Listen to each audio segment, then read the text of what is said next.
Cubes എന്റർടൈൻമെന്റ്സിന്റെ ബാനറിൽ ഷെരീഫ് മുഹമ്മദ് നിർമ്മിച്ച Paul George സംവിധാനം ചെയ്യുന്ന കാട്ടാളൻ എന്ന ചിത്രത്തിന്റെ ചിത്രീകരണം പൂർത്തിയായി. നിരവധി ലൊക്കേഷനുകളിലായി 140 ദിവസമെടുത്താണ് ചിത്രം പൂർത്തീകരിച്ചത്. തായ്ലാന്റ്, ഇടുക്കി, തേനി, പൂനെ, ചെന്നൈ, രാമേശ്വരം, മുംബൈ എന്നിവിടങ്ങളിലായാണ് ചിത്രീകരണം. ആന്റണി വർഗീസാണ് ചിത്രത്തിലെ കേന്ദ്ര കഥാപാത്രത്തെ അവതരിപ്പിക്കുന്നത്.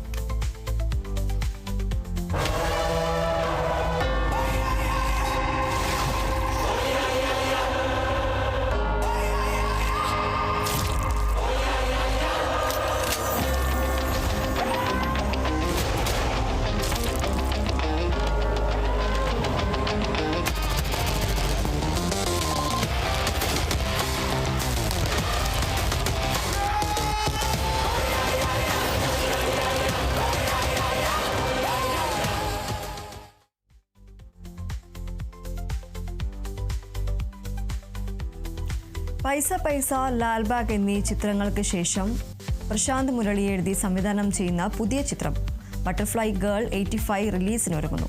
4D പ്രൊഡക്ഷൻസിന്റെ ബാനറിൽ ശ്രീധന്യ വിശ്വനാഥാണ് ചിത്രം നിർമ്മിക്കുന്നത്. ദേശീയ അന്തർദേശീയ ചലച്ചിത്ര മേളകളിൽ നിന്നും 44ഓളം പുരസ്കാരങ്ങൾ ചിത്രം നേടിയിട്ടുണ്ട്. സോഷ്യൽ മീഡിയ സെലിബ്രിറ്റി ആകാൻ കൊതിക്കുന്ന ധന്യ എന്ന യുവതിയാണ് ചിത്രത്തിലെ കേന്ദ്ര കഥാപാത്രം.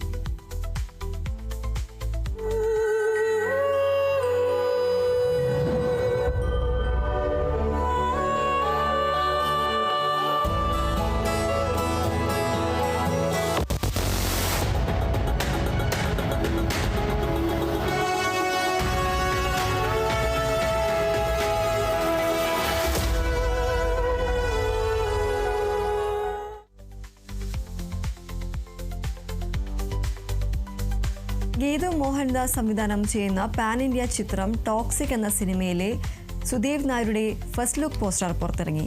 റോക്കിംഗ് സ്റ്റാർ യശ് നായകനാകുന്ന ചിത്രത്തിൽ കർമാടി എന്ന കഥാപാത്രമായാണ് സുദേവ് നായർ എത്തുന്നത്.